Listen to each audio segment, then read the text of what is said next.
ele chega em Caná da Galileia, faz um milagre. Interessante que é muito oportuno quando você olha os milagres de Jesus, principalmente aqui. Por exemplo, olha, para você entender. Mateus, Marcos e Lucas, quando falam de milagres, eles usam a palavra grega dunamis, que é traduzida para o nosso português como milagre. Só que João não usa essa palavra. Por quê? Ele usa a palavra semeion. Repita, diga semeion.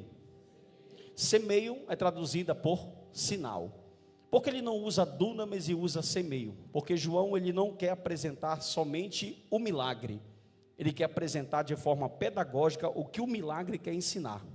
Quando você pega estudiosos, por exemplo, como o doutor Mateus que gosta, William Barclay, o doutor Barclay, você pode pegar John MacArthur, você pode pegar F.F. Bruce, você pode pegar o R. Wisby, são 4 aqui pesados. Vocês vão observar que esses estudiosos, quando falam acerca desses milagres, eles vão dizer, olha, os milagres que Jesus faz no Evangelho de João, eles querem representar algo além do Evangelho. Por exemplo, quando ele transforma a água em vinho, ele não está só transformando a água em vinho, ele está por trás dizendo, preste atenção não no milagre.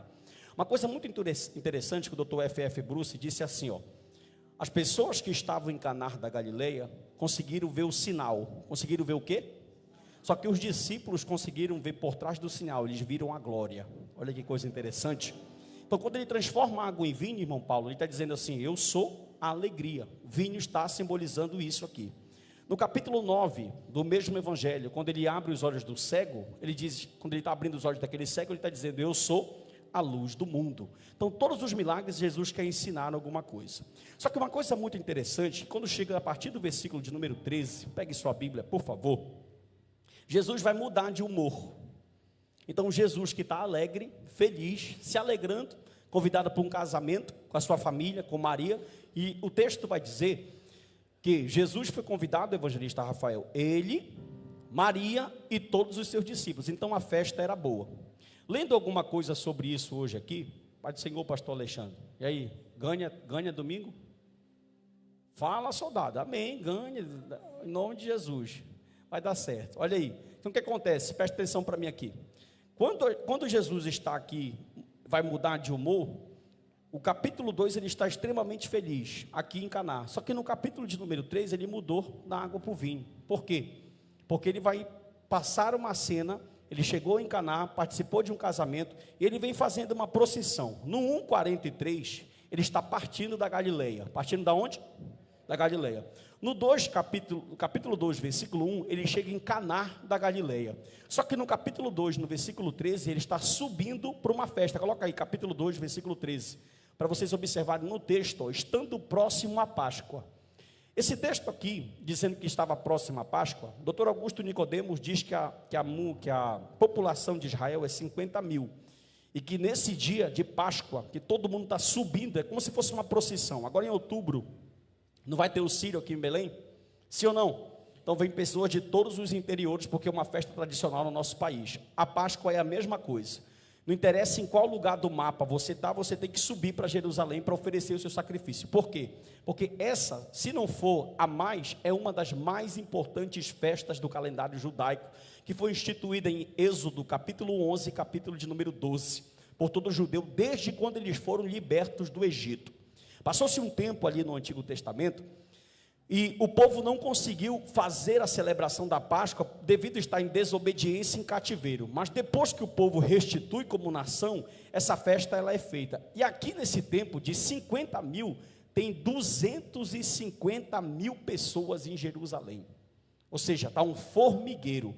Um autor bíblico vai dizer o seguinte: era uma maravilha para os judeus, mas era um terror para os romanos. Por quê? Porque isso aqui virava um comércio puro mesmo, cambistas vindo de toda parte com seus animais, tanto que no texto, pode ler, ó, capítulo de número 2, versículo de número 14, vai dizer, encontrou no templo os que vendiam bois, ovelhas, pombas, e também os cambistas assentados. Olha para mim, pastor Narciso, diga assim comigo, templo. Esse templo aqui, ele tem 4 pátios, eu ia trazer uma figura, acabou que eu esqueci não deu para trazer. Tinha o pátio dos gentios, tinha o pátio das mulheres, tinha o pátio dos israelitas e tinha o pátio dos sacerdotes. Toda essa transação aqui, ela era feita no pátio dos gentios. Por quê? Porque esse templo começou a ser embelezado por Roma em 20 antes de Cristo e terminou em 64 depois de Cristo. Quando Jesus estava aqui, preste atenção para mim, por favor. Quando Jesus estava aqui nessa cena, o templo não estava pronto. Ele vai ficar 20 anos depois que Jesus subiu para o céu. Só que quando Jesus estava aqui, se você ler no versículo de número 20, pode colocar, Jonathan, João 2:20, os fariseus, os sacerdotes responderam para Jesus que esse santuário já estava há 46 anos sendo edificado. Gente, depois você vai lá na internet, você clica no seu YouTube lá, templo, no tempo de Jesus, você vai ver que ele era todo embelezado de mármore e ouro, viu? Só para você ter uma ideia, deixa eu te explicar. Ele tinha polícia oficial, a Fortaleza Antônia ficava bem aqui. Ele tinha uma faculdade chamada Sinédrio, onde todos os filhos de sacerdotes, fariseus e escribas ficavam aqui também estudando. Quando chega no capítulo de número 3, você nunca se perguntou, João 3, você nunca se perguntou por que Nicodemos se aproxima de Jesus, irmão Paulo de Tarso, e fala assim para ele: nós sabemos que tu és mestre vindo de Deus por causa dos sinais que tu realiza. Por causa de quê? Por quê, pastor? Porque para ser mestre em Jerusalém, tinha que pisar naquele sinédrio, naquela faculdade. Só que Jesus nunca pisou lá. Só que eles ficaram impactados pelos sinais. Muito bem, quando Jesus entra aqui, o contexto disso aqui, você olha assim e fala assim: pastor, mas Jesus não está sendo muito radical, né? Se você vai olhar, a gente está muito acostumado, irmão, ver na Bíblia Jesus numa cena boa, curando o cego, curando o leproso, levantando paralítico, fazendo massa acalmar, curando sogra de Pedro. A gente está muito acostumado a ver essas cenas, então a gente não está acostumado a ver essa cena aqui, ó. Leia comigo o versículo de número 15, na sua Bíblia, por favor. Culto de ensino da palavra. João capítulo 2, verso 15 diz: tendo feito um azorrague de cordas, expulsou todos do templo, bem como as ovelhas, os bois, derramou pelo chão dinheiro dos cambistas e virou as mesas. Espera aí, o que foi que mudou o humor de Jesus drasticamente da água para o vinho? Porque na cena do capítulo 2 até o versículo 12, ele está um amor, sim ou não? Transformando o vinho, trazendo alegria, mas de repente Jesus mudou o humor dele, e ele não cantou conversa não. Ele chegou, pegou o azorrague, pegou um chicote de cordas, alguns dizem que esses chicotes tinham até pontas, e ele saiu lambando todo mundo mesmo. Só que quando você lê o texto, dá uma glória aí para ajudar o pastor.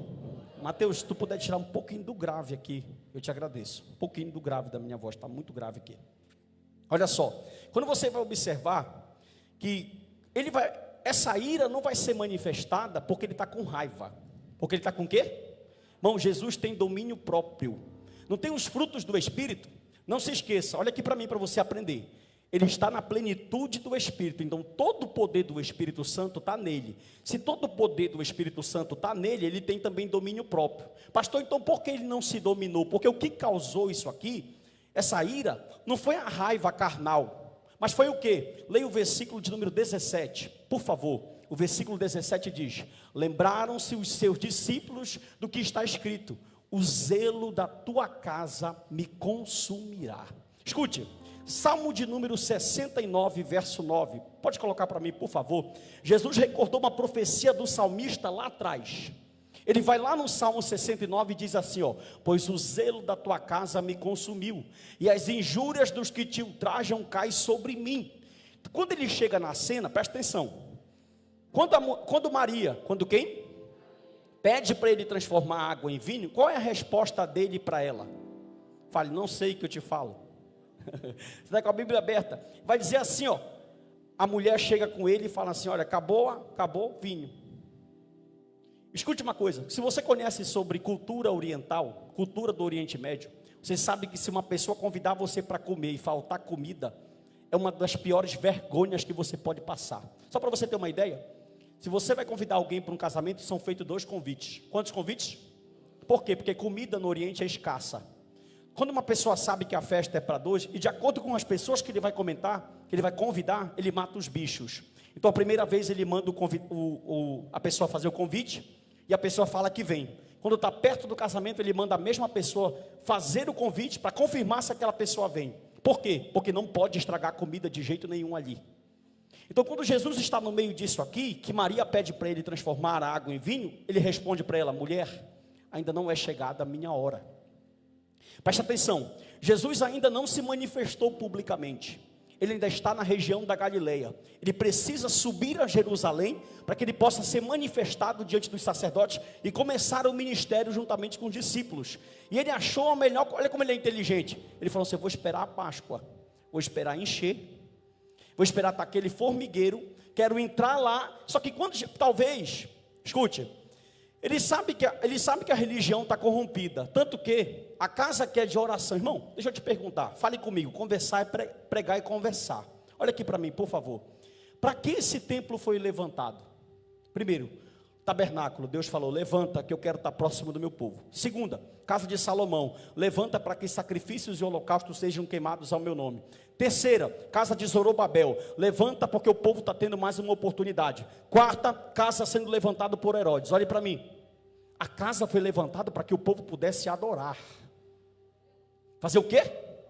E Deus é tão inteligente, tão inteligente, tão inteligente, que ele fez um sistema sacrificial, ritualístico, onde todo mundo poderia participar. Você já aprendeu isso aqui. Não interessa se você é pobre, rico, classe média, não interessa a condição financeira, se tu vai participar de qualquer jeito. Por quê? Se eu sou rico, eu chego com o meu touro, com o meu boi. Quem oferta um boi é rico. Se eu sou classe média, eu venho com a minha cabra.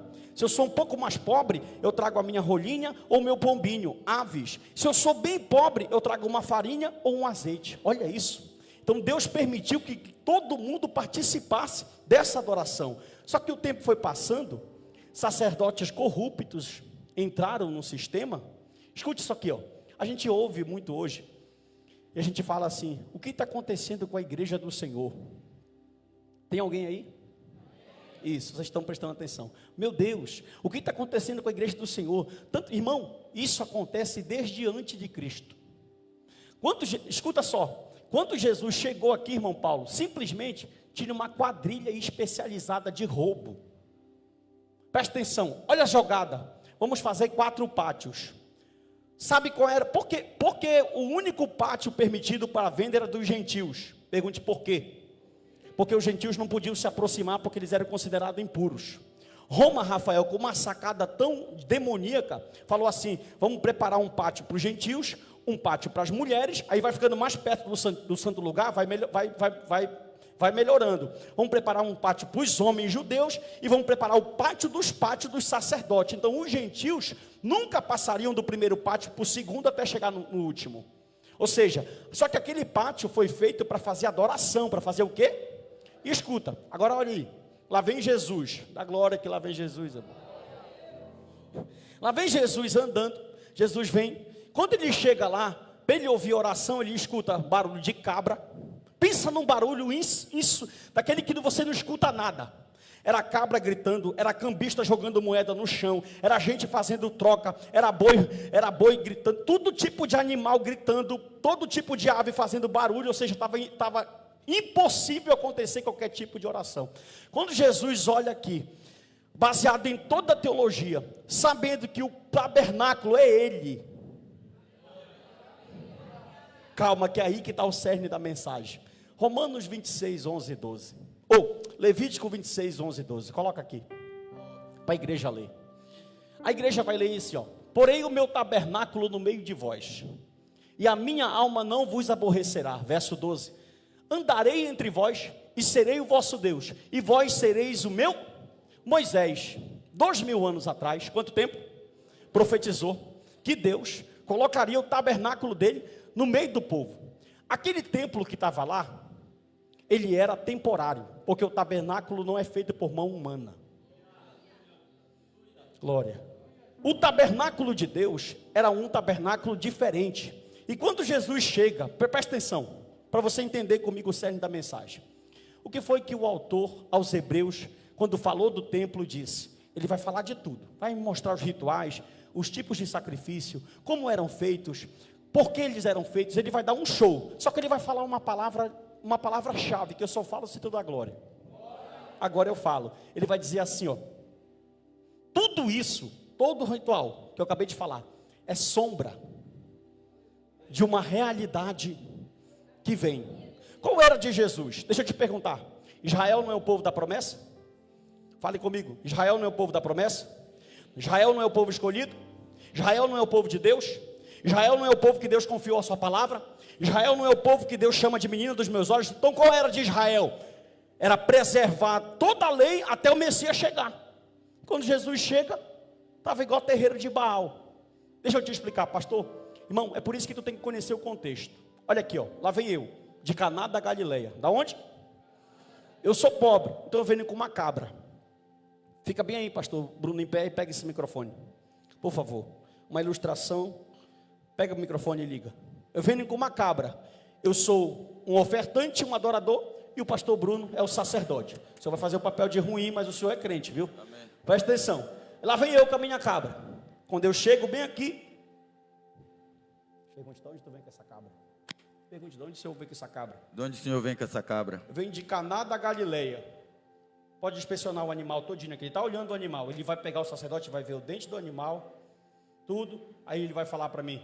Fala, não vale essa cabra é impura, compra lá com o cambista. Não vale essa cabra é impura, compra lá com o cambista. Pode sentar, obrigado. Olha aqui para mim. Eu estou com a minha cabra vindo daqui. O sacerdote inspecionou ela. E lá já tem uma quadrilha e uma facção de cambista e sacerdote montado. Ele analisou a minha cabra e falou, esse animal é impuro. Só o que vale é o animal que é vendido aqui dentro. Segura. Só que o problema é que aqui em Caná eu comprei a cabra por 10 denários. E lá na porta do templo é 100. Superfaturado. O que acontecia? O cambista ficava com 50% e 50% era do sacerdote. Quando Jesus chegou e viu aquela gritaria de bicho e moeda caindo, não, vou mais além. Dá glória, irmão. Todo ano o judeu tem que pagar um imposto. Todo ano o judeu tem que pagar um imposto do templo. Ele é anual, tá bom? Sabe o que a lei de Moisés falou em Deuteronômio capítulo de número 16? Deuteronômio capítulo de número 16, escuta. A lei de Moisés abriu uma lacuna. Ela disse assim, ó, vocês não vão precisar levar mais alimentos nem animais. Eles estavam permitindo a pessoa levar dinheiro e moedas de acordo com a região. Se tu é grego, tu leva uma dracma. Se tu é romano, tu leva um denário. Se tu é de uma outra região, tu leva uma outra moeda. Quando eu chegava com a minha moeda para ofertar no gasofilácio, na caixa de oferta no templo, o sacerdote olhava para mim e dizia, o que é que tu vai fazer? Eu dizia, eu vou ofertar. Ele falava, me mostra a tua moeda. Quando ele via a minha moeda e via que a moeda não era do templo, ele falava, esse dinheiro é impuro, vai lá com o cambista e troca, porque a gente só recebe a moeda do templo. Era Brasília todinho, irmão. Olha para mim, quando Jesus vem, ele não conta história, ele vê que a casa que é para ser casa de oração, escute, pergunta para o teu irmão aí, olha para o lado, rapidinho, que a hora já está indo embora, pergunta, estou esperando você olhar para ele, pergunta para ele assim, o que é que tu vai fazer na casa de Deus? Irmão, olha para aqui, Douglas, a gente tem uma vida estressante. Quem anda de ônibus, só misericórdia. Olha para mim, quem trabalha por conta própria, sabe que o país está com inflação. Vem aprender comigo sobre cavalo branco, vermelho, amarelo e preto do Apocalipse, que tu vai ver que a Bíblia é fantástica. Olha para cá, presta atenção aqui para mim. A gente está vivendo um caos. Então a gente chega aqui, meu irmão, para desafogar a nossa alma. Para fazer um culto, para pedir socorro, para pedir Deus me ajuda, para vir adorar. Sim ou não? Aí já imaginou que o melhor lugar do mundo para ti ir, tu chega e tu é roubado?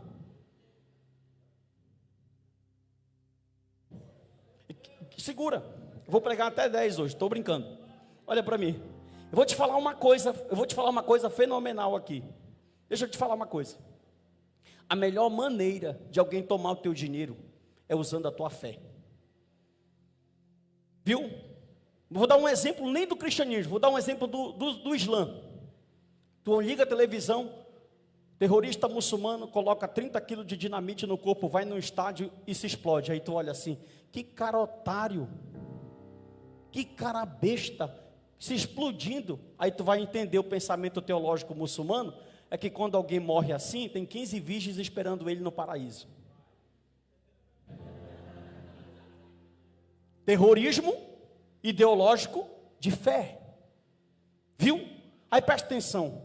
Se ficar assim, olha isso aqui, irmão. Se ficar assim, muito de cara aberta, porque o falso profeta, eu preguei terça-feira passada aqui. O falso profeta, ele vem com palavras mansas, doces, que deixam você à vontade. Nunca prega sobre porta estreita, nunca prega sobre se consertar, nunca prega sobre santidade, nunca, irmão. O negócio dele é te deixar à vontade. O negócio dele é te ensinar uma falsa prosperidade que não está aqui no livro. Então, se ele chegar com um carrão de cena, escuta, se ele chegar com um carrão de cena e falar, tá, tu te afugenta e não volta, porque tu vai ter o mínimo discernimento possível. Então, o que eles fizeram? Eles criaram um método. Qual? Bora vender uma água para esse povo. Dá glória que eu estou te ensinando. Bora vender uma água, bora vender um sal. Campanha da rosa ungida, olha aí. Pegue uma rosa branca, pegue uma rosa vermelha e leve ela para a igreja. Essa rosa vai ficar uma semana na igreja, acredite se quiser. Depois de uma semana você vai dar sua oferta. Tem que ter dinheiro, meu irmão, viu? Aí você vai pegar, nós vamos fazer uma oração e nós vamos te dar uma rosa branca. E você vai colocar essa rosa branca na tua estante. Toda energia negativa da tua casa, da tua família vai pular na rosa branca. E haja eles andarem atrás de floricultura, de rosa, e criaram um meio. Aí eu pergunto para vocês, olha para mim aqui. Se Jesus entrasse hoje em algumas igrejas, ele ia falar, Pedro, João, me dá aí.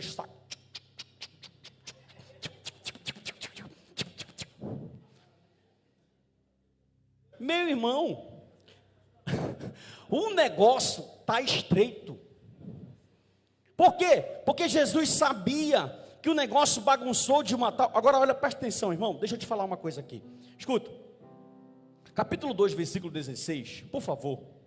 Capítulo 2, versículo 16, ele vai dizer assim, e disse aos que vendiam pombas, tirai daqui essas coisas, não façais da casa de meu pai casa de negócio. Quem é assembleiano, dê um glória bem forte. Tá, quase todos são, ou 98% ou mais. Assembleiano não gosta de ofertar. Calma que eu não vou te pedir dinheiro. Assembleiano não gosta de ofertar. E você sabe que é verdade. Eu sou pastor e a tesoureira está ouvindo. Porque nós fomos ensinados a ofertar barganhando. A gente foi ensinado desde a nossa matriz a dar para Deus e querer algo em troca. Quando oferta faz parte do culto. Nunca um judeu foi para o templo ou para uma sinagoga sem uma oferta. Nunca. E a gente aprendeu a dar. E tem pessoas que falam assim, Senhor, olha aqui, está aqui o dízimo. Se tu não me der, eu não entrego. Se não tiver bênção, eu não devolvo. E escute, irmão, quando eu olho para a oferta, diga oferta. Quando eu olho para a oferta na Bíblia, eu aprendo só uma coisa, que Deus quer voluntário, que Deus quer com alegria, que Deus quer que você dê feliz, que Deus quer que você dê sem barganha, que Deus quer que você faça aquilo por gratidão. Passou disso, não dei, que Ele não recebe. Agora, se fosse levar para o lado de oferta, a gente ia para uma outra mensagem. Versículo de número, olha aqui, o cartão de visita de Jesus. Ele chegou em Jerusalém, mexeu no sistema, mexeu aonde? Meu irmão, quando o camarada mexe no bolso do sacerdote, primeira coisa que ele chega, deixa eu perguntar para ti, o negócio estava bom ou estava ruim lá? De repente vem um rabi, que nem da capital vem lá da Galiléia, do interior, chega em cena, Jerusalém está lotado de gente, e a primeira cena dele pública é um chicote metendo em todo mundo, como se ele estivesse falando assim, chegou a ordem na casa. O povo que está vendo aquilo, estava clamando por libertação, clamando por ajuda, porque eles sabiam que os sacerdotes que estavam lá, não estavam preocupados com a adoração, mas com o dinheiro que eles tinham. E quando Jesus se apresenta dessa forma, ele mexeu no sistema, porque ele mexeu no bolso de sacerdotes e cambistas. Deixa eu te dar um exemplo do Pablo Massal. Estou falando lá de São Paulo. Provavelmente, se for para o segundo turno a eleição, é quase impossível aquele homem ganhar. Pergunte por quê? Porque ele mexeu no sistema. E o sistema vai fazer de tudo. Onde foi que o sistema? É claro que não foi o sistema que colocou Cristo na cruz. Eu não vou cometer essa gafe aqui. Que tudo está destinado desde a fundação do mundo para aquele plano. Mas quem mexe com o sistema está correndo risco de quê? De vida. Porque os homens farão tudo por poder. Só que escuta, olha aqui como eu vou te provar na Bíblia. Capítulo 2, Caná da Galileia. Capítulo 3, show de Bíblia no mestre que pensava que era mestre e não sabia. Capítulo 4, mudou a vida de uma samaritana. Capítulo 5, segura. Capítulo 5, levantou um paralítico. Quando chegou no 6, tem uma multidão. Olha, do 2 para o 6, Jesus ficou muito famoso. Para um rabi que só tinha 12, agora tem 7.000 escutando. Meu irmão. E ele foi para cima. Pá. E o pregador era tão bom que depois da mensagem ainda tinha comida. Ele olha para todo mundo e fala assim: cadê a multidão? Quantos tem? Ele olha para André: André, tu que trabalha com matemática. Senhor, tem 7.000 pessoas aí, fora mulher e criança. Ele olha: quem é que está com a comida? O que é que tem? 5 pães e 2 peixes. Pegou. Aí ainda olha para eles e fala assim: é vocês que vão fazer. Aí o negócio pegou. Aí você já sabe o final da história. Multiplicou. Quando multiplicou, todo mundo comeu. Sabe o que o povo disse? Pergunte o quê? Está no texto bíblico. Leia João 6 na sua casa. Achamos o nosso rei. Sabe por quê? Porque o povo queria alguém, que resolvesse o problema daqui. O povo queria um libertador de Roma. O povo queria alguém que livrasse eles do sistema. Deixa eu ler o texto bíblico para ti. Capítulo 2. Para quem gosta, escuta aqui, antes de você olhar no texto. Já estou terminando. Para quem gosta e se empolga com milagre, pega essa patada de Jesus. De Jesus, não é minha não, lá vai. Capítulo 2, versículo 23 e 24. Quem encontrou, diga amém. Estando ele em Jerusalém durante a festa da Páscoa, muito vendo os sinais que ele fazia, creram no seu nome. Aí tu lê isso aqui e pensa: nossa, que maravilha. Só que esse crer aqui não é crer de confessar e ser regenerado e mudar. Olha o que diz o versículo seguinte: mas o próprio Jesus não se confiava a eles, porque conhecia. E onde é que ele vai provar? Na multiplicação. Ele falou: ah é? Vocês querem um rei? Acharam o rei? Então peraí. Aí ele começa: se não comer do meu corpo, segura. Se não beber do meu sangue, não tem parte comigo. Irmão, dos 7.000, Wendel, só fica 12. Porque Jesus, escuta irmão, eu te desafio. Jesus nunca chega para fazer um milagre sem antes ensinar. João 10, sermão. Mateus 24, sermão. Lucas 21, sermão. Marcos 13, sermão. Mateus 5 a 8, sermão. Aonde ele vai, ele está pregando, ele está ensinando. Sermão, Bíblia, direcionamento. Agora, como ele tem todo o poder, ele não vai pegar. É claro que o sinal, que o milagre, ele chama, sim ou não? Mas o que adianta o milagre te chamar e tu vir com uma má intenção? Porque tem muitas pessoas que estão agora aqui me ouvindo, que não estão atrás de ser discípulo de Jesus. Acabou, glória? Vocês estão interessados nas bênçãos.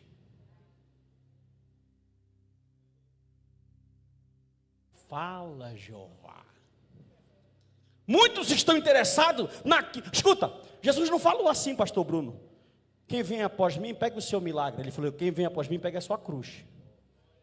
Vou falar de novo, para que haja temor no arraial. Quem vem após mim, pega o seu milagre e me siga. Não. Milagre é bônus. Escuta, me prova. O templo, repita assim comigo, diga assim: o templo era para adoração. Escuta, adoração no grego latreu e prosconeu. Significa dar, servir, se prostrar, adorar, se render, oferecer. Nenhuma possível tradução diz que é para te receber. Todas dizem que é para te dar. Segura. Outra coisa, diga sacrifício. Sacrifício tu não dá. Ou sacrifício tu não recebe. Sacrifício tu oferece. Quando a gente sai da nossa casa e vem ao templo, a gente não vem com o intuito de receber. Oh pastor, poxa, eu queria o meu milagre. Irmão, o milagre é consequência da tua obediência na... Escuta, tu sabia que tu pode receber o teu milagre tomando um banho no teu chuveiro? Senhor, o cara está lá tomando aquele banho, só o Senhor é Deus.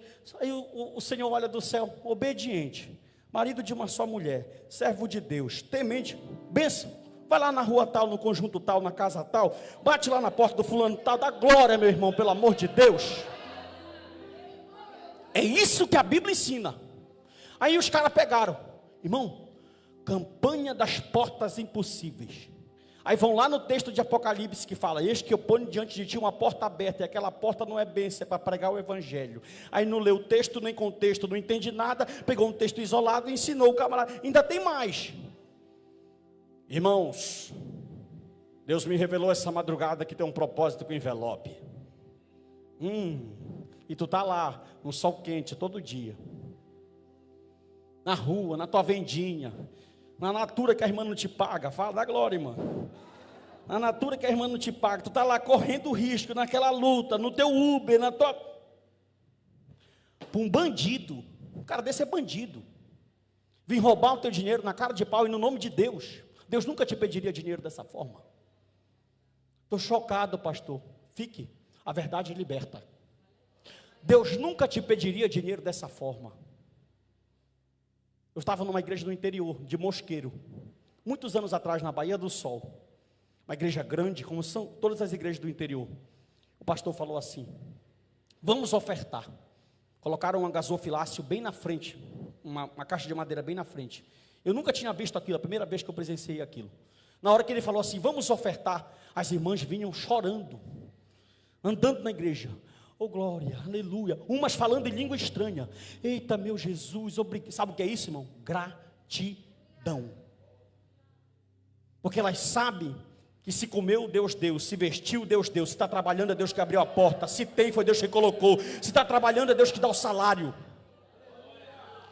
E pastor, para que serve dinheiro? Está bacana o ar-condicionado aí na tua cabeça? Tá ou não? Para manter o templo, para manter o pastor que tu está ouvindo, para manter os irmãos que precisam de necessidade, para manter tudo que a gente tem de gasto, porque não tem anjo que desce com pepita de ouro. Quem sustenta o trabalho é quem? Aí você pega aquilo que Deus tem te abençoado, tem te dado, tem colocado nas tuas mãos, e o último que é honrado, escute isso aqui, glória cessa. 1,17, quando Jesus falou assim, estou terminando, o novo tempo chegou, 1,17, lembraram-se os seus discípulos que está escrito, o zelo da tua casa me consumirá. Deixa eu te perguntar uma coisa, eu vou parar aqui. Qual é a diferença da lei para a graça? Coloca João 1,17. Está até aí já. Foi Deus que te revelou? Eu falei? Então pronto. Olha aqui para mim. Qual a diferença da lei para a graça? Olha o que diz esse texto aqui. Por favor, no 3, todo mundo. 1, 2, 3. Porque a lei foi dada por intermédio de... A graça e a verdade vieram por meio de... Deixa eu te explicar de forma bem didática a diferença de lei e graça. Olha para mim. A graça, ela só fere, mas não fecha a ferida. Desculpe, rebobina. A lei só fere, mas ela não tem poder de fechar a ferida. Foi dada por Moisés, transitória, passageira e apontava para algo maior. Mas a graça, ela fere e sara. Ela fere e fecha a chaga, porque ela é graça. O que estava lá quando Jesus veio pisar era o templo de Moisés, com a lei de Moisés. Quando ele pisa lá, ele fala assim, chegou o templo. É como se ele estivesse falando, chegou um novo tempo, chegou o verdadeiro templo, chegou a verdadeira... Escuta, olha aqui, irmão. O que ele vai falar bem na frente para a samaritana, que está aquela briga, 500 anos de briga, quase a idade 400 anos de briga, quase a idade do Brasil, e o samaritano brigando com o judeu, por quê? Por causa do monte, meu Deus, por causa do monte, porque a gente diz que é no monte Gerezim, e a gente diz que é no monte Moriá, aí a adoração pura na frente dela, a graça na frente dela, falou assim, olha samaritana, chegou um tempo e agora, que não vai ser nem nesse monte, muito menos nesse monte, mas aonde houver um adorador. Escuta, sabe qual é o nosso problema? É que a gente pega locais e a gente faz daqueles locais santos. A gente fala assim, meu Deus, lá naquele local tem a presença. Que presença em local? Deus não habita em prédio, Deus habita em pessoas. Que negócio é esse, irmão? Porque aquele local não é o local, é quem está no local, é o líder do local, é você, é a sua família. Deus não habita em prédios feitos por mão de homens. Porque aquela igreja é você, meu irmão. Aí o cara fala assim: não, bora ali que ali é mais forte. Escuta, quando o cara está morto espiritualmente, se eu anunciasse aqui, irmão, sexta-feira vai estar pregando o arcanjo Miguel. Segura. Sexta-feira no avivamento, o arcanjo Miguel, aquele que contendeu com Satanás em Judas 9, aquele que apareceu para Daniel no capítulo 10. Tem gente que está tão morto que Miguel vai vir aqui, vai pregar, vai descer fogo e ele vai ficar morto. Porque o avivamento, antes dele ser coletivo, ele é individual. Quer ver uma coisa? Irmão, olha para mim. Quando tu está bem com Deus, o pastor pode estar cantando o hino da harpa, tudo errado, tu está: eu creio, Jesus, eu recebo, eu tomo posse, é verdade, eu recebo a minha bênção. A gente para de ser espectador.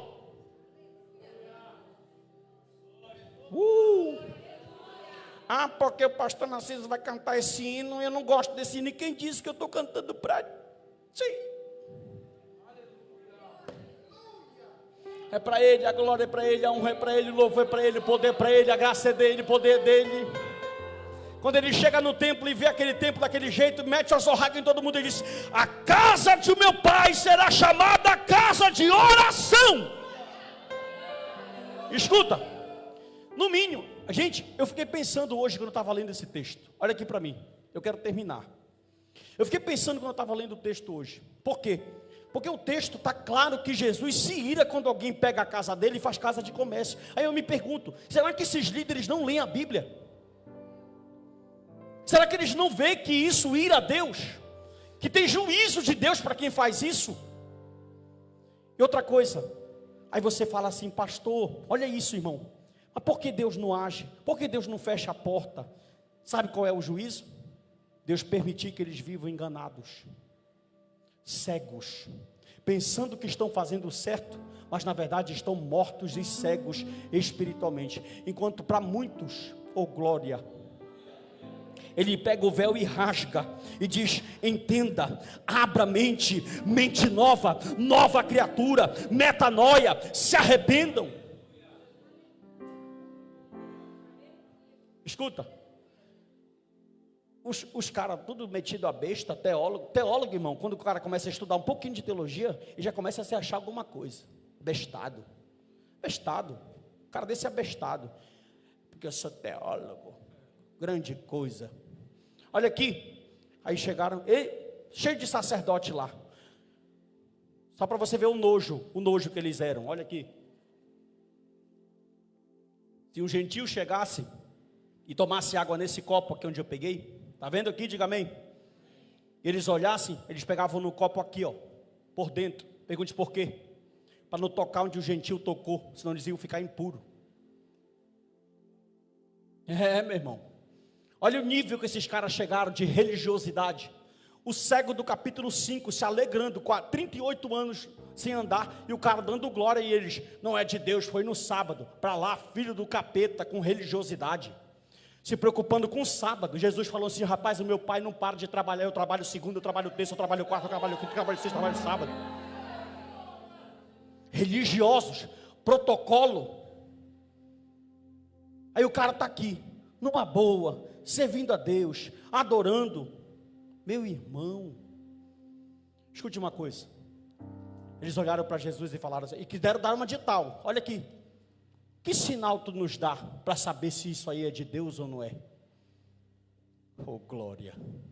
Jesus olhou para eles e falou assim: eu vou pegar esse templo, em 3 dias eu vou destruir ele, e no 3º dia ele levanta de novo. Aí eles irmão, queimou todos os neurônios da cabeça desses caras, tanto que eles não entenderam nada, que eles falaram assim: como tu vai destruir um templo que foi erguido em 46 anos? Eles não entendiam que Jesus estava fazendo o seguinte, gente, olha da glória que eu te falo, pelo amor de Deus. Jesus estava falando: acabou o tempo de Moisés, chegou a graça. Meu Deus do céu. Jesus está falando assim, ó, acabou o ritualismo podre de vocês, acabou esse sacrifício errado, acabou essa religiosidade, chegou o verdadeiro templo. Aí eles pensando que era construção, e os discípulos na mesma pegada. Marcos 13, olha aqui, irmão, chegaram na frente do templo, um pulou na frente, mestre, está vendo essas grandes pedras? Segundo Flávio José, algumas tinham 3 toneladas, está vendo essas grandes pedras? Aí Jesus deixou eles se empolgar. Vou falar para vocês uma coisa, não ficará pedra sobre pedra que não seja derrubada. Escuta aqui, vou só te provar que Jesus é Deus, para a gente ir embora. Quando Jesus falou essa palavra, pastor Bruno, tinha paz. Roma não permitia que nenhuma nação adversária entrasse lá. Outra coisa, quem é Jesus? Para muitos um guru com 12 homens.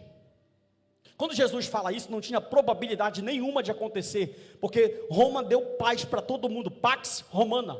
Só que 70 anos depois, Tito invade lá e só fica o muro, porque Cristo é o Filho de Deus encarnado que veio trazer vida. Eu vim para que tenham vida e vida com abundância. Escute, não deixe que pessoas enganem você com falsa adoração. Não deixe que pessoas levem você a adorar a Deus. Não deixe que a casa de Deus vire casa de comércio. Esse lugar é casa de oração. Esse lugar é casa de comunhão. Esse lugar é casa de crescimento espiritual. Para isso o Senhor nos levantou. Aplauda o nome do Senhor nosso Deus.